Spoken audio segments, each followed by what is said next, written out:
I'm Alton Takeyasu. I'm the chief designer at Mattel.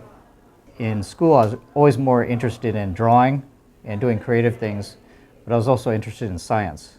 I had a lot of really good teachers who were mentoring me in high school, who gave me a lot of freedom, and they allowed me to do a lot of independent work. And they always encouraged me to go to a school that they supported, which was Ventura College, which was like a two-year college that was locally. And they put out a lot of students, especially for art centers. So they were sort of an art center feeder school. I always thought of myself as an applied artist. So I'm taking my artistic abilities and trying to make something that's commercially viable. This school had not sent anyone in industrial design to Art Center. And so they showed me all the brochures of Art Center and that these guys were doing cars and products and everything. It's something that I'd really not been exposed to before. And they said, well, you'd be the first to go there from here. So that's all I needed to hear. And what's interesting is you're in a school, and your first day you're in a school where everyone is the same like you. They've all been told they're special, they all have abilities, they've all been told how great they draw or how talented they are, but you're all together and you realize like, wow, I'm not as special as I was. It's like Top Gun too, because everyone thinks they're the best, and then you find out, like, you start finding out who is better and who's more driven and who really wants to learn and who has an ability below other people's but will rise up and be inspired by them and seeing like, wow, I'm so inspired by seeing all this. I really want to work harder and do what they do. I was cleaning up in one of the break rooms. One of the students, my classmates, said, are you interviewing tomorrow? And I said, there's no interviews for cars. I saw on the board. He goes, no, it's a toy company. And I said, really? And he goes, I never thought about that. I was always thinking about getting to the automotive industry.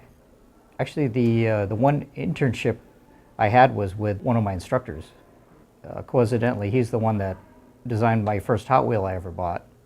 Then a couple weeks later, they came out and interviewed, and they liked me and they flew me out, and I got hired. And so it's really interesting to go full circle and work with him. I also teach drawing at Otis College, and I teach the toy program there because they're one of the few colleges that actually has a dedicated toy program. I tell them, my students, about Pixar, and everyone draws at Pixar because that's their communication, that's their language. So even the writers all draw really well. My favorite students are the ones that grew up like kind of in the Midwest, and they had everything that's kind of like normal middle-class houses, and so they questioned everything. They said, like, why is this way? Why is this ugly? How come this doesn't work well?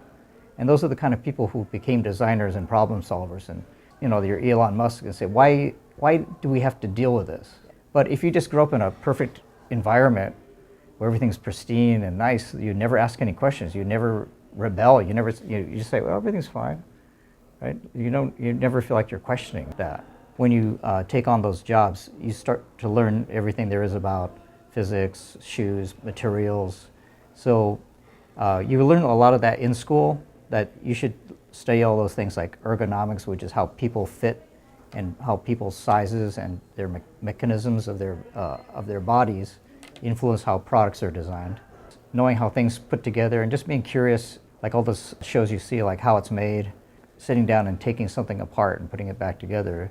The people that have those kind of curiosity and that kind of awareness of how things go together do really well in any industry.